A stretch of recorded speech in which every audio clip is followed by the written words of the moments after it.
Sabi na, huwag na natin kahatiin yung screen. Irekta na natin ang Land of Dawn. This is game number 2 again, Onyx Philippines. Laban sa Team Falcons. Sa mga Clippers natin dyan, sabi ang Lucas, quote-unquote, a much better alpha. Yun. Pipigilan ba yan ng Team Falcons? Pero dependent pa rin yan kasi iba't ibang build pattern yung nangyayari. Kapag nakita tayo ng Lucas sa jungle, nakita natin nung, teka lang mamaya na. Kirk! Naku, napuruhan kagad siya dito ha.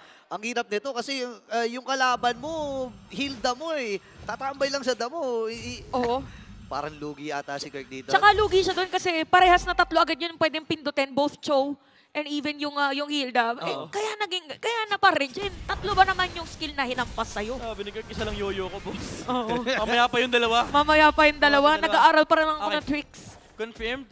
Ito yung Lucas jungle na damage type. Hindi ito yung tank Lucas. Still, higher damage output, higher burst damage compared to an alpha. Medyo ang malungkot dito is medyo Malambotski, ang isang Lucas jungle. Huli natin nakita ito mula kay Hades sa international tournament. Yes, Na War Axe yung uunahin ni King Kong. So, ideally, for Falcons, meron silang opening, meron silang window to work with against the Lucas. Pero ang nakakatakot siya dito, since nag-adjust dito si King Kong na may damage siya, kaya niya makipagsabayan sa Falcons. So, baka ang mangyayari dito sa story ng ating game is maisara ng Onyx Philippines yung window ng Falcons, tapos dire-diretso sila sa late game na mas malakas yung lineup nila. Tsaka kung mapapansin mo, parang very much different yung rotation ng dalawang jungles natin ngayon. Kanina kasi medyo mirror pa cross map.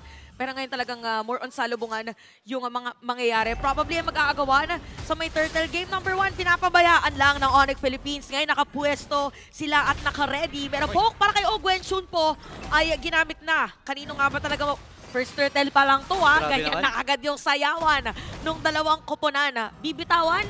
Okay, hinatak dito ni Brusco at naka-ready na nga. Okay, Feather Darts, nagamit na rin kagad dito yung view habang si Kyle Easy ang punti natin sa may madalikuran. Pero si Iko magwawagi sa unang pagong ng laban na ito habang matutumba din siya mula dito kay Ogwen. Habang si Kiro, grabe naman, sumama kagad. Oh my gosh. Mabilis daw kasi tumakbo yung Irithel. Unang pagong. Sumama. Oo, ayun Ginamit niya yung river. Tsaka ginamit niya rin yung sprint niya. Oo, para lang maabot niya yung Tapos nandito na siya sa bot. Nakuha niya pa lahat ng minion niya. Ano ba yun? Oo, but I gotta say, parang napakaganda no, naging sidestep doon ni King Kong. Lumabas muna siya doon sa real world manipulation. Umikot siya paharap para makasecure ng objective para hindi siya madamay doon sa slow. Dahil dyan, 1K gold lead. Hala, nasa may mid ka na ngayon. 3 minutes pa lang, double lane. Parang kada sentence napupunta siya ng ibang lane. Kasi sabi niya, gold standard, okay, wala na akong katapat sa gold lane. Oo nga. Prince, kinuha mo yung savage ko nung naglaro tayo sa international stage Kukunin ko rin lane mo. Hindi na sapat yung gold lane Oy, wait lang. Sapat ata yung damage dito ng Team Falcons para mapatumba itong si Brusco. Pero again, gusto ko lang sabihin na pawang professional lang po yan sa lahat ng mga gold laners. Pawang professional lang yan. Baka magkaaway-away kayo pag sa RG na Hindi kasi kailangan ko mag-double lane Baka itry nyo kaagad. Una sa lahat, hindi nyo kakampi si Super Prince. Tama. Hindi nyo kakampi si Brusco. Tama. Hindi nyo kakampi si King Kong. Guys, Hindi nyo kakampi si Kirk. Guys, pag nag-double lane kayo, wag naman yung double lane na walang makiklear ng minion wave sa may bottom lane, tapos maghahati pa kayo na mid. Oo, di pares kayo naiiwan pagdating doon sa goal. So, totoo, i-practice muna yan. Para makikita natin ngayon, parang lamang in terms of farm. Very minimal lang naman. Si Kelra against Super Marco. So, ano pa rin, constant pa rin at continuous yung nagiging farming or laning ni Super Marco para dito sa ating game. Pero ang malungkot dun for Team Falcons, kahit pa sabihin natin sobrang minimal lang, again, si Onyx Philippines kasi yung lamang sa late game. In terms of scaling, malaking problema itong Irithel na to. Kasi kapag dirignan mo yung mga damage at yung mga stun, at yung mga bagay-bagay na lumalabas sa Team Falcons, medyo skill shot. Yung Granger, yung Farsa, even yung Suyu minsan. Kasi kapag na-experience ko na yun, yung inikutan ako ng Irithel, hindi ko mapatama yung washing ko. Oo, sa sobrang bilis na ganun pala yun. No? So talagang magiging crucial din dito for Falcons yung kanilang timing. Kaya kung makapansin nyo, hanggat wala pang nagbibitaw ng skill sa Onyx Philippines, ganun din kami. Pataasan ng pride to para sa ating dalawang kupunan. Ito na naman yung turtle. Para nagkakaamoy na naman. Ako nasipa kagad dito si Brusco. At di makakapindot. Kera sumama na naman dun sa balikuran. At namatay na kagad si King Kong. Pew ay na maalam din. Mula sa kamay dito ni Gold Standard. Lilikod pa ata. Habang si Platis humahabol din. Super Prince, kailangan natin umatras dito. Flicker ay na-commit na nga rin dito ni Super Prince. Pero ang nagtagumpay doon, walang iba kundi ang Falcons. Oo, nakuha nila yung turtle. Nakuha din nila dito yung shutdown, lalo-lalo na si Super Marco, yung nakakuha nun.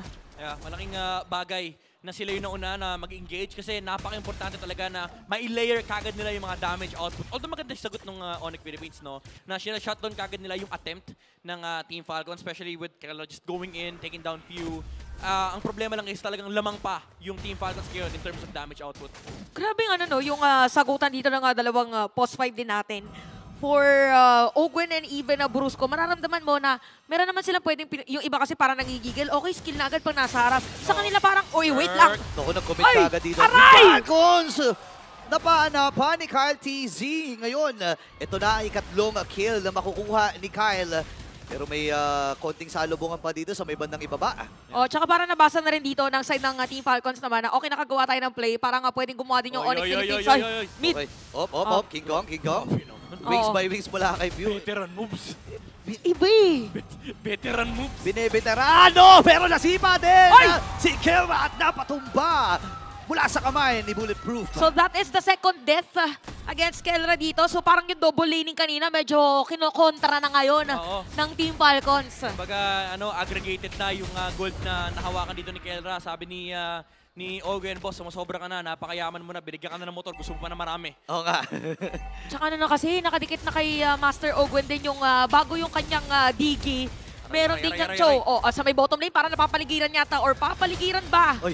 Mga players sa Team Falcons. So nagkasagutan! Super Friends! Pero Super Makmak ay nakakuha ng kill. 4v5 na magiging laban dito sa pagong na ito. Ogwen, napasipa din! Si Bruce mag-iipon din dito. Hindi na naman makakapindot. Even yung imposer na hindi nagamit. Ogwen na napalian din. Kailangan na tumakbo. Kailangan niya lumayo dito para triple kill. Mula kay Bulletproof. Nakaapat pa kay TZ. Humabol pa dito kay Super Friends. Na-commit na yung flicker at mamabasag yung torrent dito sa may bandang gitna. Just overwhelming damage output mula dito sa Team Falcons. Lalo pat kapag alam nila kung saan nakapwesto yung Iritel, napakadali lang. Aray! Yung Feathered Airstrike. Sakit. Aray. Napakakatinong damage mula doon sa Feathered Airstrike at sa lahat kabuuan nung ikinumit doon ng Team Falcons. Nahihirapan na rin sumilip. Even si King Kong, ha? Oo, 5-0-3 by the way si Super Marco. Ilan na kaya yung kanyang stocks ngayon? Considering na naka-triple kill pa siya kanina doon sa may team fight sa may middle lane. Knowing na lamang ang Team Falcons, paano sasagot ngayon yung Onyx Philippines? Hirap kasi every time na makikita ni Pew yung mga heroes, babag sa kanya na Feathered Airstrike. Tapos pag tumingin sa scoreboard dito, yung Onyx Philippines, makikita nila may numero 20 sa Skypiercer ni Super Marco. So hindi ganun kadali lumapit. Kapag half HP ka, yan ang rule kapag kalabang mo ang Granger. Nakakatakot lumapit. Oo, tsaka unli kasi yung baril Unli yung mga, yung mga skill shot. Aray! O yan out na yan, uwi na yan. Tapang. Sabi niya mabilis ako, sige. Sige, pre. Hindi Dapat- naman, grabe. May Hasglo daw kasi. May hasko. May Hasglo. Oo. Ayan Ayan guys, pwede, sige. grabe naman, manood ka lang ng gantong world caliber ng mga teams. Ang dami mong matututunan. Talaga makikita mo na pagdating sa mga ganito, walang atrasan dapat. At as much as possible, kompleto. And Super Marco, Wow! nasa top siya ngayon in terms of damage dealt in this 8-minute game time. Oh! Feathered Airstrike. Aray ko po, 2 bagsak pa lang Double yun. whammy! Oh my gosh, ladies and gentlemen, ang hapdi na kagad dito ng Idol mga Nakalahati yung kids. buhay! Bumeteran moves na sabi ni Pew, mak. Dito ka, mak.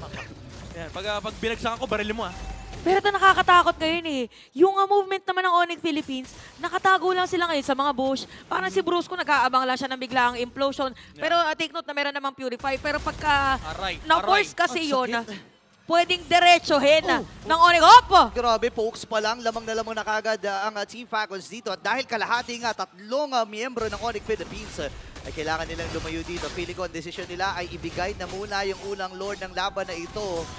At yun ang magtatagumpay ang Team Falcons. Ogwen! Practice lang. Naramdaman ni Brusco, sabi niya, hindi, kailangan ko mag-second skill. Kundi baka maabutan kasi alam nila na mayroong flicker si Ogwen and consistent ang ating idol ng mga kids sa paggamit ng kanyang Feathered Airstrike every time that it is available. Shoutout sa mga farsa dyan, ganyan po gamitin yung Feathered Airstrike. Ayan. Sorry po. Pwede mo pang zone, hindi mo pinang-KKS yan. Sorry. Wag niyong gagawin yung ginagawa ko na binubuhan ko ng Skypiercer ng farsa. Sorry, P. Sorry, P. Sorry, P. Ayan, tinan natin guys. Any anything na kakaiba para dito sa itemization aside from the 7K gold lead for overall Team Falcons? I mean, not the itemization, but overall, yung disparity or yung difference ng gold ni King Kong at pati na rin ni Kyle DC. Ito na ata ang pinakamalaking gap na na-experience ni King Kong. 3,000 gold behind siya kay Kyle DC. Oo nga, napakalaki na talaga. Tramdam nila yung 8.6K na gold lead mula sa Team Falcons. Mula dun sa mga buga ni Pew. At ngayon ay malaya at matagumpay pala nilang madidepensahan yung Torre dun sa may bandang gitna.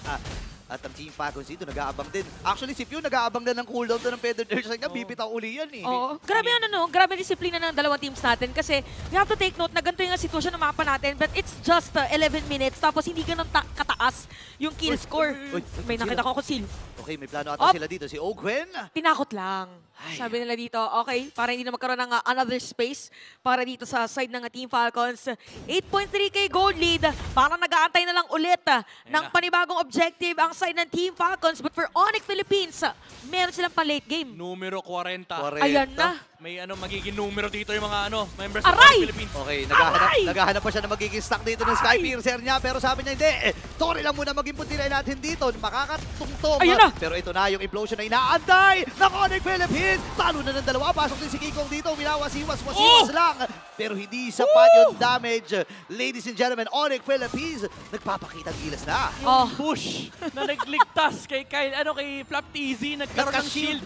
Katiting na lang. Patay na sana. Bakit ng mga moments mo pa inhale? Exhale ka talaga. Pero ito masisira na yung Torre. Hindi na kayang huminga ng Torre sa taas. Yung audience lang. Isang hinga na lang yun eh. Yung Onyx Philippines, bawal huminga yan. Kanya-kanyang dodge sila eh. Parang pag nakita nila yung Granger, pre, kanya-kanya tayong pagalingan dito ha. Ano yun yung umiilag yung pag binabato ng bola? Umiiwas yung ulo. Oo, iwas mo yung ulo mo pre ha.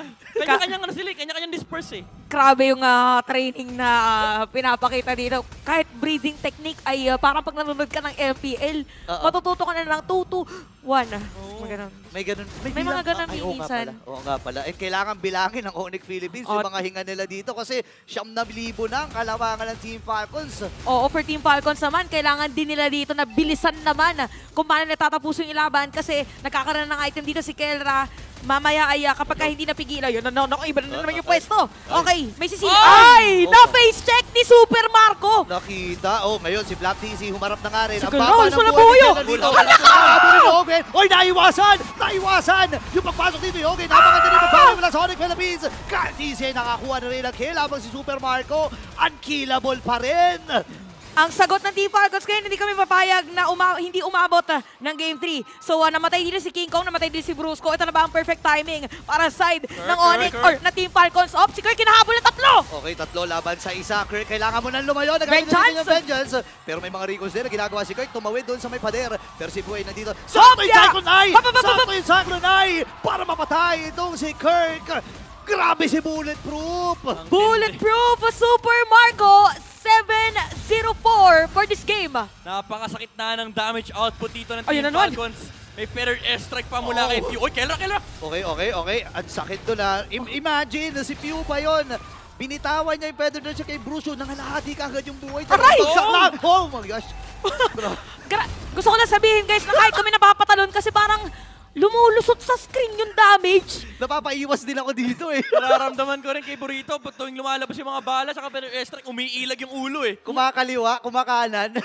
So ngayon na napakasakit na at kitang-kita naman yung damage ni Super Marco. 73k damage dealt. Sino na ba dapat ang sumalo ng bala? Wala eh, kasi Iwas na lang talaga. Numero 70 para sa Skypiercer, 60 stacks. Ito, atin na natin. Numero flicker, pasok para kay Ogwen. Oh my gosh, nasipa kagad. Habang si Kirk yung maatras. Pero ito yung pagbawi ng Onyx Philippines. Ang tanong, kaya ba nila? Si Kikong, doon sa may badalikuran, yung Lord ay humahampas pa rin. At dire-diretso lang ang Team Falcons dito. Kaya lang ang problema ay kailangan nila lumataas. Super Macra, pa rin. Pero ito yung pagbawi ng Falcons. At i-extend nila itong serye na ito. Bakit hindi natin simulan